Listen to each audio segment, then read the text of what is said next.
Perezida Ndayishimiye iteka yigira umurokore, ukuboko kumwe kugafata imbunda ukundi kugafata Bibiliya. Muribuka kuri Pasika 2025 aherutse umusaraba yigana Yezu. Ntabwo politiki ishobora kujyana n'uburokore.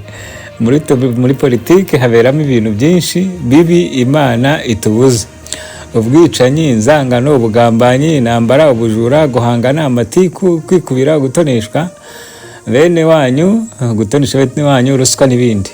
Kandi ibyo byose Imana ibitubuza.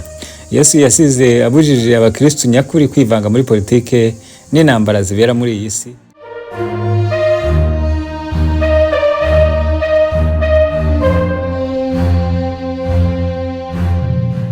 Ikaze kuri Red Pill Rwanda, aho dukubitira ikinyoma hakubuye tukacyandagaza. Tugarutse rero muri politike y'u Rwanda n'u Burundi, ibintu sishyashya, ibintu ishyamba siryeru. Diplomasi y'u Burundi n'u Rwanda rero mu ntambara n'amakimbirane ahoraho, aho ibinyamakuru by'u Rwanda bivuga ko Minisitiri w'ububanyi n'amahanga Perezida Evariste Ndayishimiye yashyizeho tariki 5 Kanama 2025. Uyu minisitiri yitwa Dr Edouard Bizimana, akaba ari minisitiri w'ububanyi n'amahanga rero, akaba yari yarasimbuye Albert Shingiro wari kuri uyu mwanya. Uyu minisitiri ariko ibinyamakuru by'u Rwanda biravuga ko aryamye kuri FDLR rwose ayibundikiye, kandi noneho kuba atowe cyangwa ari washyizweho bigiye guha imbaraga FDLR isanzwe hari umwanzi ukomeye w'u Rwanda nimero ya mbere. Mu gihe rero umubano w'u Rwanda n'u Burundi wazambye, Dr Bizimana, uyu utari Bizimana wo mu Rwanda wa minu bumwe, ahubwo uyu Dr Bizimana nyine nkuko mbabwiye, Bizimana Edouard Bizimana, apana Jean Damascene Bizimana. Uyu Dr Bizimana ngakaba ari umukunzi wa FDLR ndetse ngakaba yiryamyeho ku buryo bwumvikana. Uyu rero azakorana gute na Ambasaderi Nduhungirehe? Ibi ni byo kwitega, kuko aba bantu bigeze kugaragara kuri social media, umwe abwira undi ngo uri mu FDLR turakuzi. Icyo gihe uyu Edouard Bizimana yakoraga muri ambasade y'u Burundi Moscow, ndetse akaba yarakoreye na ambasade y'u Burundi muri Leta z'United Amerika. Kumva ko ari umugabo w'igihagararo, umuntu uhagararira ibyo bihugu bibiri, igihugu cye muri ibyo bihugu bibiri abakomeye cyane. Ntabwo bari ambasaderi usanzwe, abari ambasaderi ukunzwe cyane. Uyu kandi yakoraga mu biro bya Perezida Neva kugeza ashyizwe kuri uyu mwanya. Rero Dr Bizimana yavukiye mu Burundi tariki ya 16/8. Uyu ngafite impamyabumenyi y'icyiciro cya 3 cya kaminuza n'iy'ikirenga mu mubano w'ibihugu, yakuye ku ishuri rikuru rya Eric muri Cameroon, aho yakoze ubushakashatsi ku makimbirane yitwaje intwaro no kubungabunga ibidukikije mu karere k'ibiyaga bigari. Birumvikana ko uyu mugabo afite ubunararibonye mu makimbirane yitwaje intwaro, ariyo FNDB, ingabo z'u Burundi zihanganyemo na M23, RDF nk'uko abantu bakunda kuvuga ko RDF shyikiya M23, ndetse ku rundi ruhande hakaza Red Tabara nayo irwanya leta y'u Burundi, bivuga ko ishyikiwe n'u Rwanda.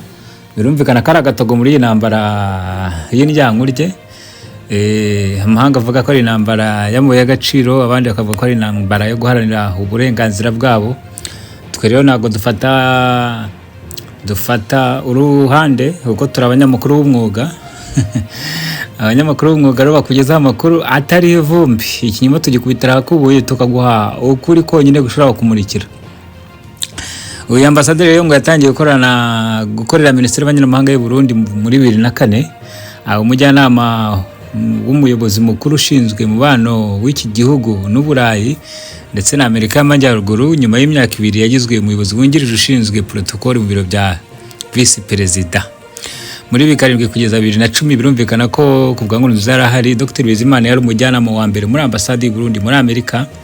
Muri Gashyantare 2012 agirwa umuyobozi ushinzwe imiryango yo mu karere na mpuzamahanga muri Minisiteri y'Ububanyi n'Amahanga. Nyuma gato ashingwa amashyaka ya politiki. Muri 2012 Dr Bizimana yagizwe ambasaderi w'u Burundi mu Budage. ambasaderi w'u Burundi mu Budage kugeza 2016, aho yagizwe ambasaderi w'igihugu cye mu Burusiya. Muri 2022 yagizwe umwe mu ntumwa z'umukuru w'igihugu Perezida Evariste Ndayishimiye. Iyi ntumwa idasanzwe rero. Uyu mugabo rero Nduhungirehe, minisitiri w'ububanyi n'amahanga w'u Rwanda, amushinja kuba aryamye kuri FDLR ku buryo bukomeye cyane. Inkuru ivuga ko mu gihe umubano wazambye nyine ngo umwe mu banyapolitiki bakorera mu biro bya Perezida Ndayishimiye n'izindi nzego nkuru batahwemye kwibasira u Rwanda haba ku manywa cyangwa nijoro. Hari abavuga ko ishyirwaho ry'umugabo ryatunguye u Rwanda ku buryo rutari rwiteze ko umuntu aryamye kuri FDLR ari wagirwa minisitiri w'ububanyi n'amahanga. Bakavuga ko ibi birutanwa uwitwa Robert Shingiro ari minisitiri w'ububanyi n'amahanga nibura we yageragezaga, aho umuyobozi w'u Rwanda yaravugiye irebera n'amakimbirane mu karere Dr Bizimana aba ari hafi kugira ngo asubize, ashingiye ku byiyumviro bye byiganjemo urwango no gusabanya n'umuryango mpuzamahanga. Mu ntangiriro za Nyakanga rero 2025, Perezida Paul Kagame ngo yabwiye abanyamakuru ko u Rwanda rwiteguye kubahiriza ibyo rusabwa mu masezerano y'amahoro rwagiranye na Repubulika ya Demokarasi ya Kongo i Washington muri Kamena. Perezida Kagame ngo yasobanuye ko hari amasezerano RDC yasinye mu bihe byashize ariko niyubahirizwe, bityo ko u Rwanda rutegereje kureba niba noneho izasenya umutwe wa FDLR w'iterabwoba FDLR nk'uko u Rwanda rubivuga, nk'uko yabyemeye Washington. Icyo gihe Dr Bizimana, minisitiri w'ububanyi n'amahanga w'u Burundi mushya, yifashishije urubuga X ni Twitter, atangaza ko FDLR ari urwitwazo rw'u Rwanda kandi ko kuba Perezida Kagame yaragaragaje ko RDC itubahirije amasezerano yabanje bigaragaza ubushake buke. Yagize ati ntabwo ikarita ya FDLR igikora ntabwo ikarita ya FDLR igikora. Hari abantu bavuga ko FDLR ari urwitwazo rwa leta y'u Rwanda kujya muri Kongo 1, 2, 3, ari nako abantu bapfa. Leta y'u Rwanda ikavuga ko ababivuga nuko batazi agaciro leta y'u Rwanda iha imipaka n'ubusugire bw'igihugu, ati FDLR tuzayisangayo. Ababivuga bashingira kuba FDLR nimero 2 mu gihugu cy'u Rwanda ari we General James Kabarebe, munyembaraga nyuma ya Perezida Paul Kagame, nimero 2.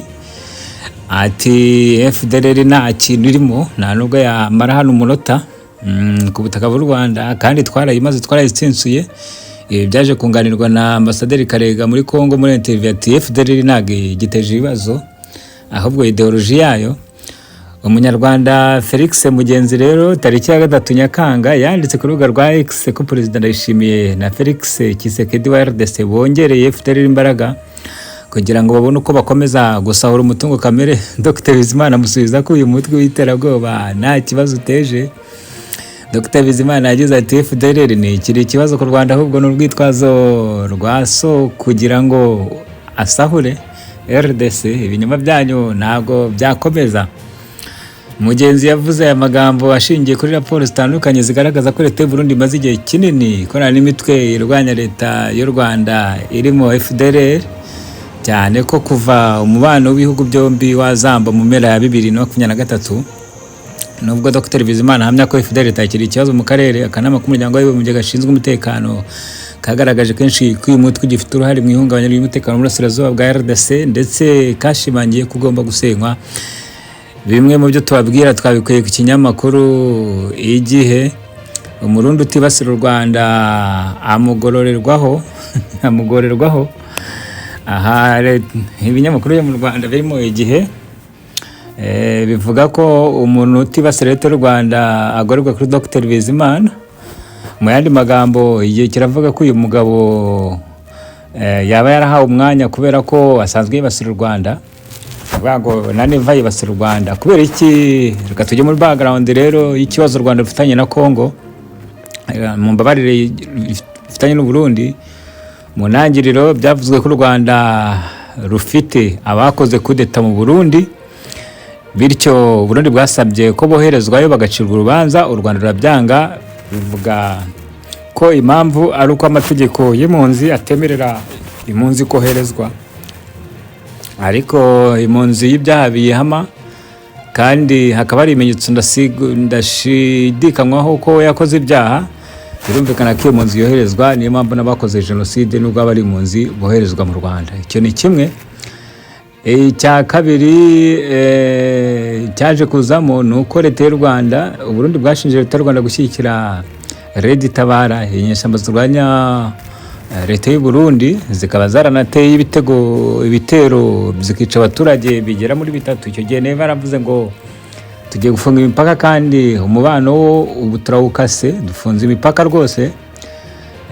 Icyo gihe kandi byaje bishyira ko intambara ya M23 Rwanda na Congo igeze aha Rwandabaga, ku buryo Burundi bwavuze ngo umwanzi w'umwanzi wawe aba ari umwanzi wawe, umwanzi w'umukunzi wawe ari umwanzi wawe. Nuko Burundi babwikubise Congo, gushyigikira Congo cyane, ndetse bararwana karahava. Kuri ubu muri Uvira ni sibaniro, ndetse hahindutse nka waterero, kuko uzahatsinda cyangwa uzahatsindira akatsinda urundi niwe uzaba wegukanye urugamba urumwumva ruvuze ubuhuha. Ngayo nguko rero ase Bwana Edouard Bizimana araza gusubiza, azakorana ate na Nduhungireho umushinja kuba umujenosideri shyikira FDLR akaryamaho, cyangwa bose bazirengagiza amanama bazahuriramo, buri umwe akoresha diplomasi. Bavuga ko diplomasi ari ukureba inyungu gusa, utareba icyo umuntu mupfa. Ubwo rero turabyiteze, tuzaba tureba ibindi tuzabibatangariza, ariko diplomasi y'u Rwanda niyo Burundi rwose bihora bihanganye. Abarundi rero kubijyanye na diplomasi y'u Rwanda n'ibivugwa kuri Minisitiri w'Abanyamahanga wabo nta kintu bavuze, baracecetse. Ariko ibi ntago biza gutinda, kuko abarundi nabo ntago n'abatari pfana bashobora kuza kuvuga bagasubiza. Ibitekerezo rero byatanzwe kuri iyi nkuru, atenekereza ko imyaka igenda ishira, wenda nka nyuma y'imyaka 20 hari ibizagenda bihinduka, imyumvire y'inzangano ikagabanuka, hakarebwa inyungu mu mibanire y'ibihugu, abantu bakamenya ko nta muntu ubaha iteka ryose, ahubwo bagatoza abana babo kuzabana mu mahoro, nibabarage inzangano kuko ntacyo zimaze, kuko ibyo abakuze babayeho si byo abana bavukiyemo. Uyu watanze ibitekerezo bamwita Sebihe kuri iyi nkuru y'Igihe. Iyi nkuru kandi uti iyi nkuru niriwe nyisoma nkagendera gusa kuri titre yayo, navuga ko igihugu kiyoborwa na systeme, ntabwo ari umuntu umwe, n'amaburiburi, keretse ari umukuru w'igihugu, kandi nawe ibitekerezo yari afite mbere iyo amaze kwicara ku ntebe agendana n'ibyo bita geopolitique biba bigizweho, ntabwo ari amateka. Hari n'abajya bibeshya ko nko mu gihugu cyacu ziriya mpinduka ziba zatewe n'umuntu uba uyoboye Mineduc, kubera baba batabizi. Ushobora no gusanga ibyinshi ahubwo biba byatekerejwe na Minisiteri y'Imari. So kuba akunda FDLR ntacyo bivuze, kuko niyo yaba ayanga nta bubasha afite bwo kuyisenya mu gihe systeme y'igihugu cye itabifashemo icyemezo. Nkunda ukuntu muzi kujombora abaturanyi kabisa. Uyu bamwita Karasira, undi ati uwamushizeho yari abizi neza. Uyu ni Mabuka, uwamushizeho yari abizi neza ko ari extremist umuheza nguni. Perezida Ndayishimiye iteka yigira umurokore, ukuboko kumwe kugafata imbunda ukundi kugafata Bibiliya. Muribuka kuri Pasika 2025 aherutse umusaraba yigana Yezu. Ntabwo politiki ishobora kujyana n'uburokore. Muri politiki haberamo ibintu byinshi bibi Imana itubuza: ubwicanyi, inzangano, ubugambanyi, intambara, ubujura, guhangana, amatiku, kwikubira, gutoneshwa bene wanyu, gutonesha bene wanyu, ruswa n'ibindi. Kandi ibyo byose Imana ibitubuza. Yesu yasize abujije abakristo nyakuri kwivanga muri politike n'intambara zibera muri iyi si. Abumvira Yesu niyo bonyine bazaba mu bwami bw'Imana nk'uko Bibiliya bivuga. Uyu ni Mabuka rwose ku gitekerezo cye, mu bitekerezo byatanzwe kuri iyi nkuru ya diplomasi y'u Rwanda n'iy'u Burundi zirebana ayengwe. Azabatsinda Kagame, uyu ni niko yitwa. Imana izakomeza gutsinda imigambi mibi y'abisha, kuko gutsemba burundu ubwoko bwayo ntabwo izabyemera. Undi witwa Nganji ati byerekana ko abantu bagwingiye mu bwonko, abayobozi bakirebera imiyoborere mu ndorerwamo y'amoko, baba ari abantu baciritse cyane. Ni ukutamenya aho isi igeze. birababaje ndetse cyane kubona abayobozi b'u Burundi bahemukira abanyagihugu. Politiki ishingiye ku bwoko ni kanseri mbi cyane, aho kwita ku bifite akamaro bajya mu dufuti twa burebure. Et pourtant en réalité Burundi n'u Rwanda c'est un même peuple. Undi witwa Rambera ati kuri iyi ntera hamwe ibatera kukidera hamwe ibatera umwanya wayishizeho muzi ibyo yavugiye Kinshasa, ndakwanze nivamo ndagukunze. Ibitekerezo kuri iyi nkuru nagahuma munwa ndetse ni byinshi cyane ntago twabisoma ngo tuyivemo, ariko kandi icyo mukwiye kumenya nuko diplomasi y'u Burundi n'u Rwanda ubu zirebana y'ingwe, noneho gushyirwaho kwa Ministre Edouard Bizimana byo bije bica inka amabere. Ubwo nukwitega diplomasi y'u Rwanda n'iy'u Burundi uko zizakorana mu gihe zihanganiye ibintu zishinjana. Bamwe barashinja u Burundi, u Rwanda tuyibutse ko rushinja u Burundi gushyigikira FDLR ndetse na Kongo ishaka gutera u Rwanda. U Burundi bugareka u Rwanda gushyigikira abakoze kudeta ndetse n'abashaka ku butegetsi bw'u Burundi baciye muri Red Tabara. Iyo Red Tabara byavuzwe kenshi kifatanya na M23. Ngayo nguko rero iyi Red P Rwanda, Uwiteka abane namwe.